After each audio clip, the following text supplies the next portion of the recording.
महर है। मैं डिस्ट्रिक्ट पुंछ, तहसील हवेली और गांव डिंगला से, ब्लॉक नंगाली साहब साईं बाबा से।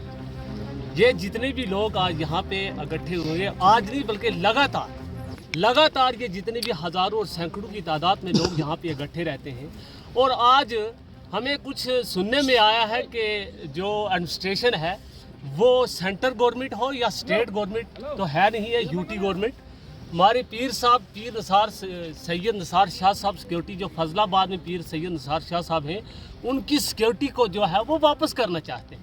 लिहाजा ये इसकी ज़िम्मेवार जो है ये गवर्नमेंट खुद होगी, क्योंकि यहाँ पे इतनी पब्लिक जो है पूरे जम्मू कश्मीर, पूरे हिंदुस्तान से लोग यहाँ पे जो है वो आते हैं और फैज़ हासिल करते हैं। जितने भी बेसहारा लोग हैं, जैसे जिनको औलाद नहीं होती या हर तरह की परेशानी को लेकर लोग जो है इस पीर सैयद नसार शाह साहब के साथ यहाँ पे आते हैं, यहाँ से फैज़ हासिल करते हैं। लेकिन यहाँ पे आज सुनने में आया है कि हमारी गवर्नमेंट जो है वो इनकी सिक्योरिटी को जो है वो वापस करना चाहती है। लिहाजा हमारी ये मांग है कि सैयद नसार शाह साहब जो है उनकी सिक्योरिटी जो है उनको ना हटाया जाए और उनको बहाल किया जाए, ताकि ये लोगों की जानें भी महफूज रह सकती हैं और लोग भी और यहाँ से फैज़ हासिल कर सकते हैं। आज जो यहाँ पर लोग इकट्ठे हुए हैं, यहाँ पीर साहब के पास आते थे, और यहाँ पर क्या हुआ कि आज हमें एक न्यूज़ मिली है कि डिस्ट्रिक्ट एडमिनिस्ट्रेशन पुंछ ने कहा कि यहाँ की सिक्योरिटी जो है उठाई जाए और हमें पीछे से हट रहा है। तो मैं ये कहता हूँ कि अगर यहाँ की सिक्योरिटी उठाई जाएगी तो पीर साहब की क्या सेफ्टी है, ये पब्लिक की क्या सेफ्टी है।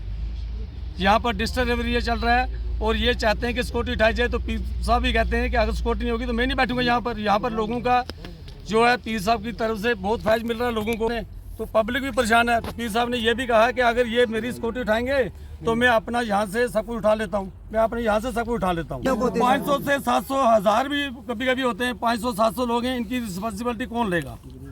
वो गरीब लोग आते हैं, सात से लोग आते हैं यहाँ पर, किश्तवाड़ से, डोडा से, भदरवा से, जोरी से, सुंदरमनी से, नौशहरा से।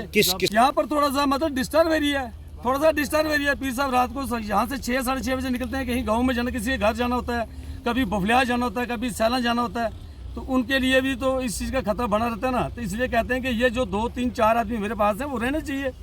माँ कहते हैं जैसे कि जो सिक्योरिटी है बहाल की जाए, उस सिक्योरिटी को उठाया ना जाए। यहाँ से आते हैं, यहाँ पीर नसार साहब का दरबार है जो कि लगातार रहता है। यहाँ पे लंगर भी चल रहा है, आप लोग देख रहे हैं यहाँ कितने लोग हैं। ये हमेशा हर दिन लोग होते हैं, 300-400 बंदा यहाँ पे आता है, खाना भी खाता है, फैज़ भी हासिल करता है, और दूर दूर से लोग आते हैं, गरीब लोग हैं। तो जैसे आज सुनने में आया है अभी भी कि यहाँ पे आज योगी सारे यहाँ आए हुए थे, उसके बाद सुनने में आया है कि जो पीर साहब के साथ PSO थे, सिक्योरिटी थी यहाँ पे पब्लिक के लिए रखी हुई, वो आज उठा रहे हैं वापस। तो इसलिए हमारा ये सब लोगों का मानना है कि अगर सिक्योरिटी को वापस ले जाएंगे तो ये गरीब लोग कहाँ जाएंगे। यहाँ पे अगर कल कोई हादसा होता है तो उसका ज़िम्मेदार कौन होगा? उसका ज़िम्मेदार होगा SSP पुंछ, DSP सुनकोट, ये उसके ज़िम्मेदार होंगे। अगर यहाँ पे कोई भी हादसा होता है, कोई भी गरीब लोग मरता है, आज पीर साहब ने जब सिक्योरिटी उठाई है तो पीर साहब ने कहा है कि हम लोगों ने कहा है, पीर साहब ने जब काम देखना बंद कर दिया इन लोगों के लिए, तो हमने कहा कि हम ये गरीब लोग कहाँ जाएंगे। अगर पीर साहब यहाँ पे नहीं होंगे, इन लोगों के पास, डॉक्टर के पास इतना पैसा नहीं है कि ये लोग डॉक्टर के पास जम्मू जाके चेक कराएं। यहाँ आते हैं, गरीब लोग आते हैं, लंगर भी चलता है, और यहाँ ये गरीब लोग दूर दूर से आते हैं, जोरी से, श्रीनगर से भी लोग आते हैं, जम्मू से आते हैं। तो यही कहना हमारा कि जो पीर साहब के PSO हैं वो उनके साथ रहने चाहिए, और इन लोगों के लिए वो यहाँ लगाए हुए हैं। इस प्रोग्राम को आप तक पहुंचाने में हमारे साथ ताउन कर रहे हैं डॉक्टर समीता सोफत, हॉस्पिटल लुधियाना, पंजाब। बेऔलाद जोड़ों के लिए उम्मीद की वाहिद किरण।